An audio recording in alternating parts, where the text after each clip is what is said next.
hold. You can put it on mute if you need to. And Jay, whenever you're ready. All right. Thanks, Kat. So this is definitely going to be one of the presentations without all the pictures and bells and whistles, because I changed it because one of the things that I wanted to touch on that I kind of started getting into over the last couple of weeks as we started to get busier in the Northeast was, what kind of construction workers do we hire? What's the, what kind of fields and what are they responsible for? And starting to take job orders from some of our clients, it's amazing what a difference between client to client as to what they would classify, what they're looking for. So I wanted to touch on today kind of what type of workers, construction-wise, we look to hire out of the New York Metro branch and out of most branches, I think, across the company. And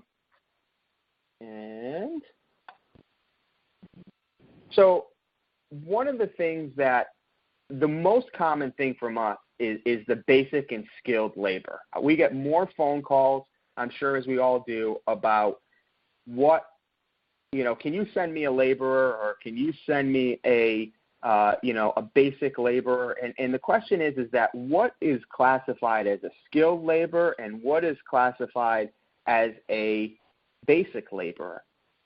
For us on our end, we consider a basic laborer just somebody who's going to pick things up and put them down.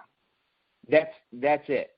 We don't want them to touch anything. We don't want them to use anything.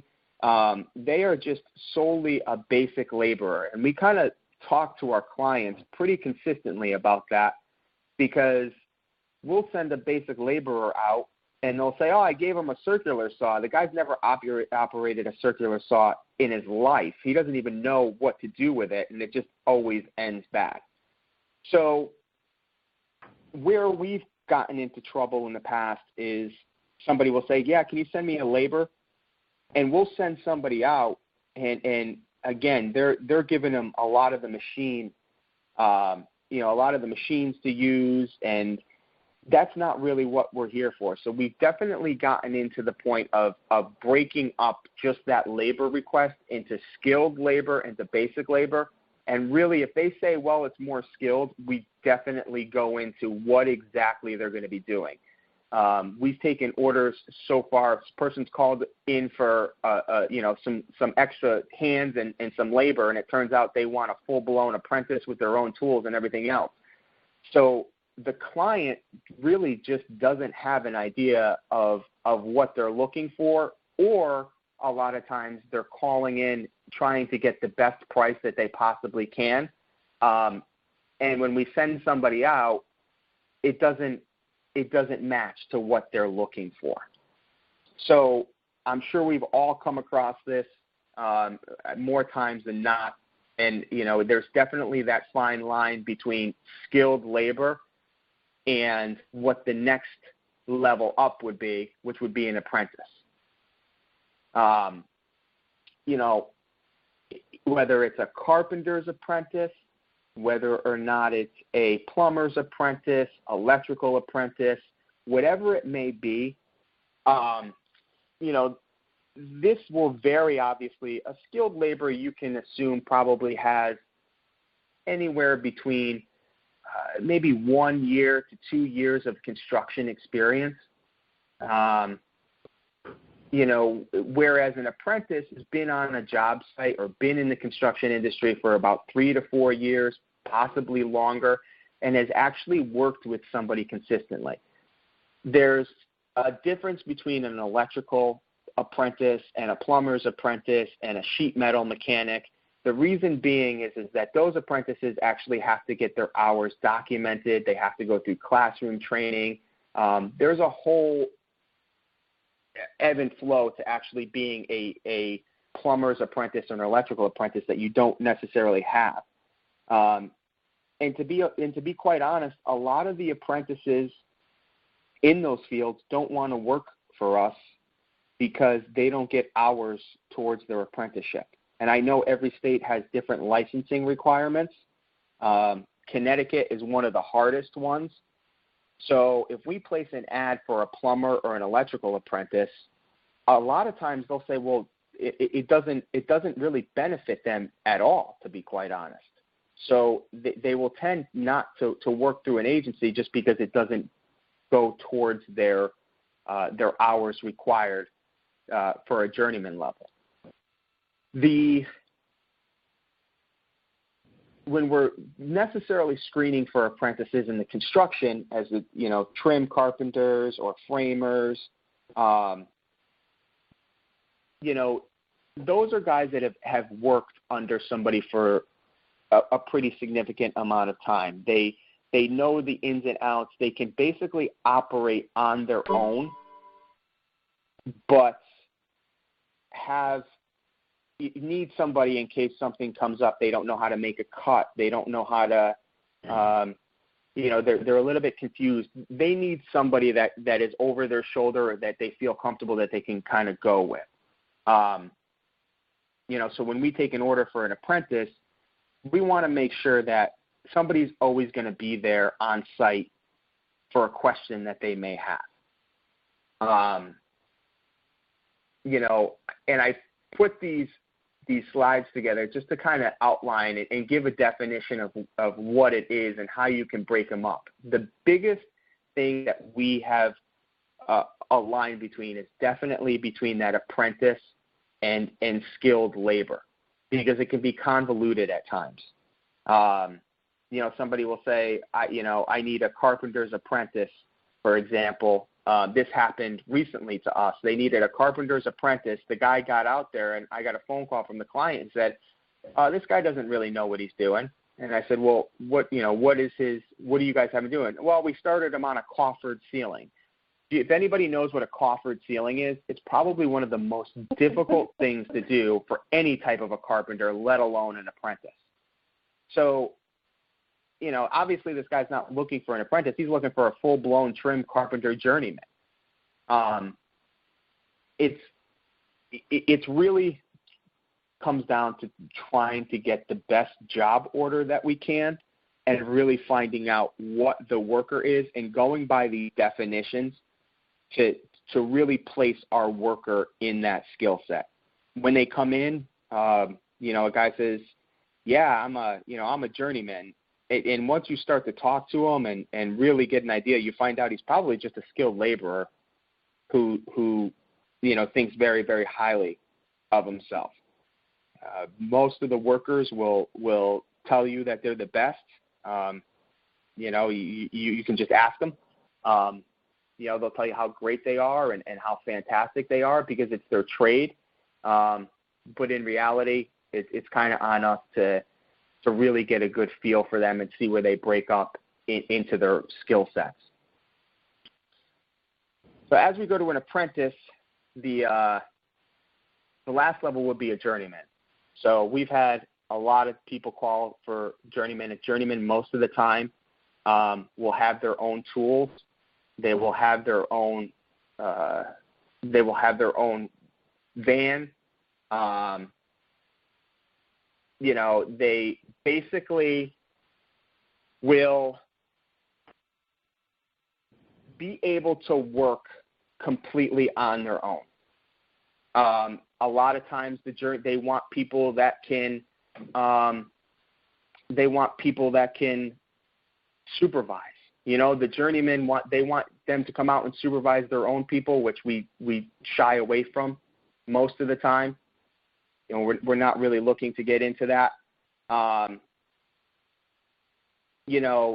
There's a journeyman. There's a difference in Connecticut, and I put this in Maine because it's a little bit of a different scenario. But like for example, in Connecticut, there's licensing. There's a P1 license and a P2 license.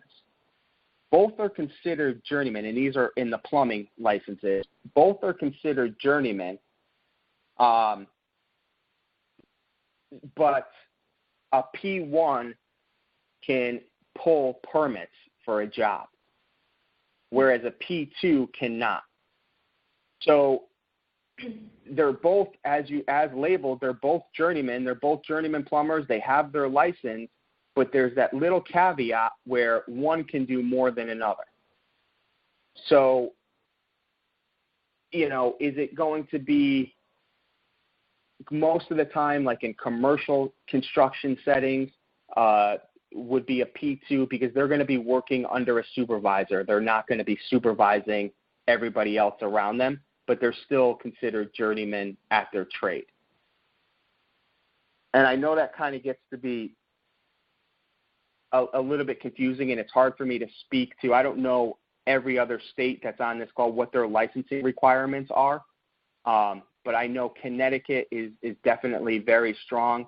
I know New York is very strong as well. New Jersey, not so much. And I believe, if I'm not mistaken, I don't know what the licensing is in North Carolina. Maybe somebody at the end can kind of give me, or we can kind of discuss that as far as what the major concerns are as far as the journeyman type of employees. And then the next thing that I kind of wanted to talk about is when we take a job order, especially with the larger construction companies, most of the time we are taking them from the project manager or the site supervisor.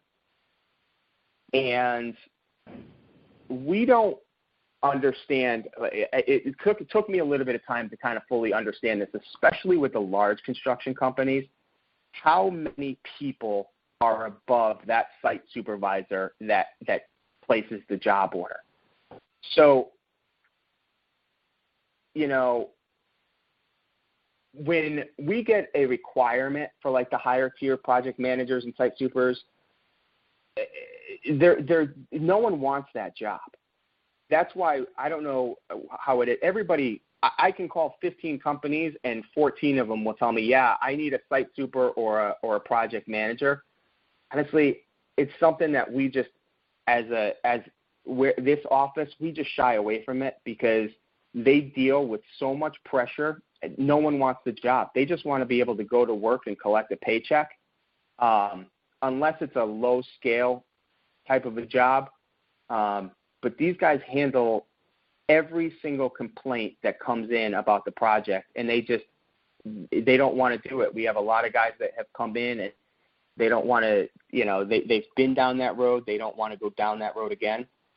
And I don't blame them because, they're screaming, the site supervisors are screaming at the guys on site. And then meantime, if you look all the way down at the bottom, the project coordinator or the project supervisor, I mean, that is basically the chain of command on top of them, who's, wanting to know, when's it going to get done?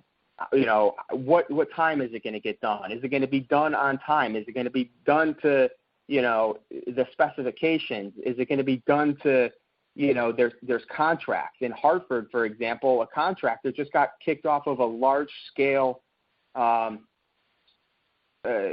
baseball stadium that they've been working on.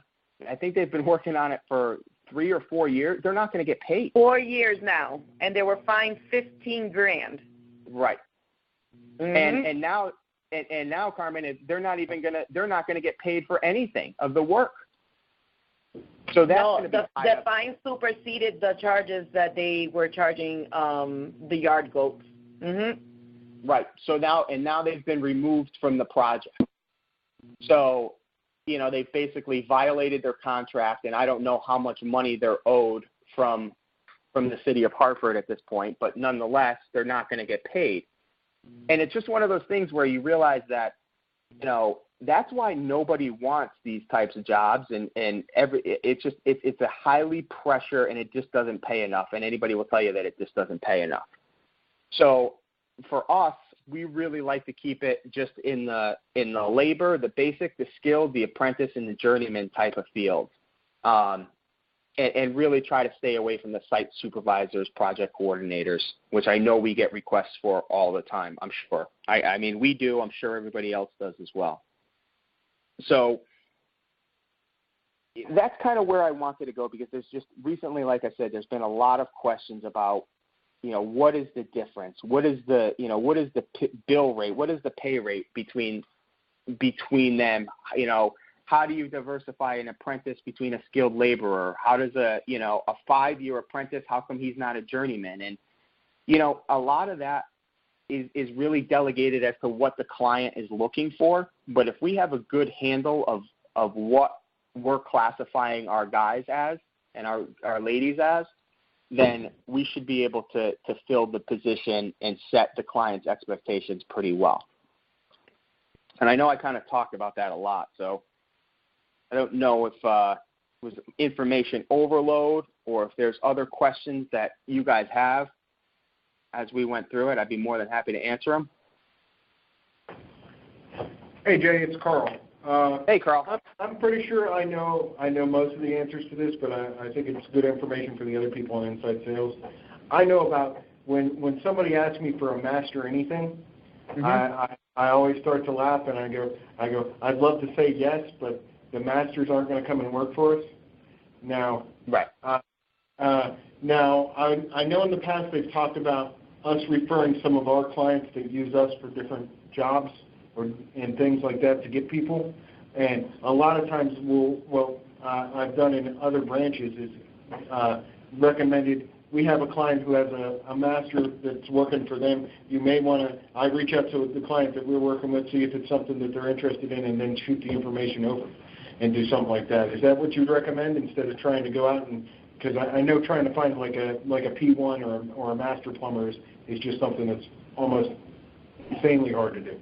Right. And, and if it were that easy, they would be doing it on their own. I honestly try to defer that as much as possible because all we're doing is setting ourselves up to fail. Mm-hmm. If they're truly a master plumber or they are working constantly. They're, the only ones that aren't are the ones that either aren't any good or that highly overrate their skill set. So, yeah, I would agree with Carl 100%. Just, unless one walks through the door and you're like, wow, this person's great and you can market them, if somebody says, hey, do you have a master anything, I would set the expectations of no, we don't, and it's something that we rarely come across. And most of them are going to be like, yeah, we're having an issue too. It's just the way that it is right now. The higher skilled trades just aren't readily available. Mm-hmm.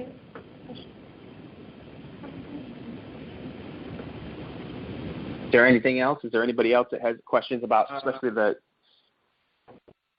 Jay, one more question. Yeah. What would you consider the complement of tools for like let's say like your journeyman versus your apprentices and that kind of thing?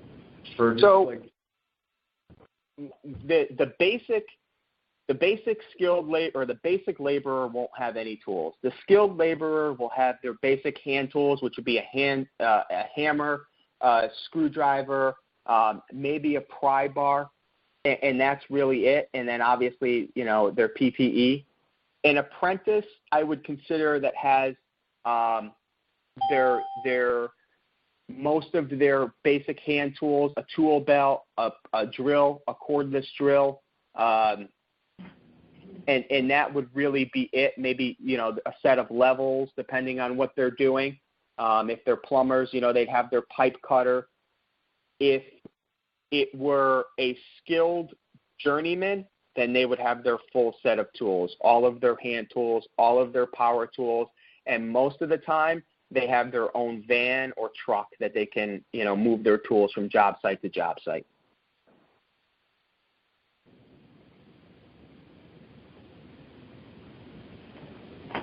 That's all I got, Jay. Jay, all you right. made mention to apprentices not being able to get their hours through us. But if we're putting them out on the job, can they get their hours through the company that we're sending them to? Not if the company does not pay them. So because the company actually will get kickback for their apprenticeship program. So, and I can't speak 100% to this in North Carolina or many other states, but I know in Connecticut and New York, they cannot get their hours because they would have to get a paycheck from the company that employs them. Okay. That answers my question.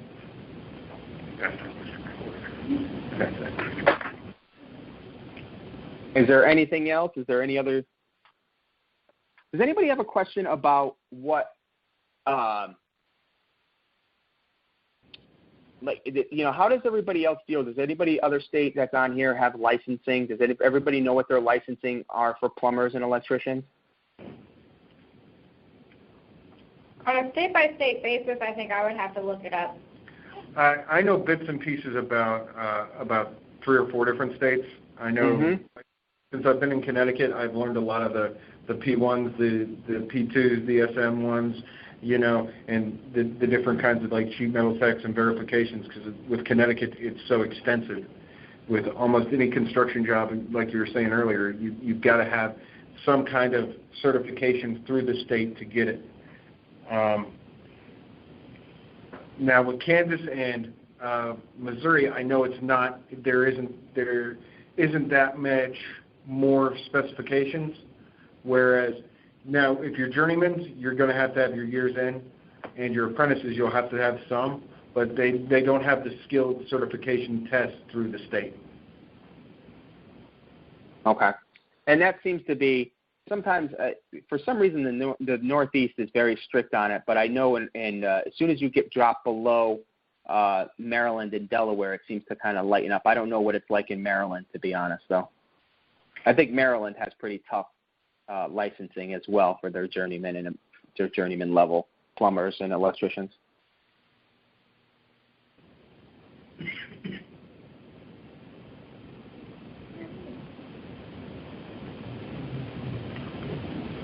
Yeah, I don't think there's any more questions, at least not here, Jay. All right. All right, guys. Well, like I said, if there's any other questions, I'm available. You can shoot me a text, and I am, an email. And I'll try to do my best to answer them for you. Awesome. Thank you so much, Jay. Thank you. No problem. Thank you, guys.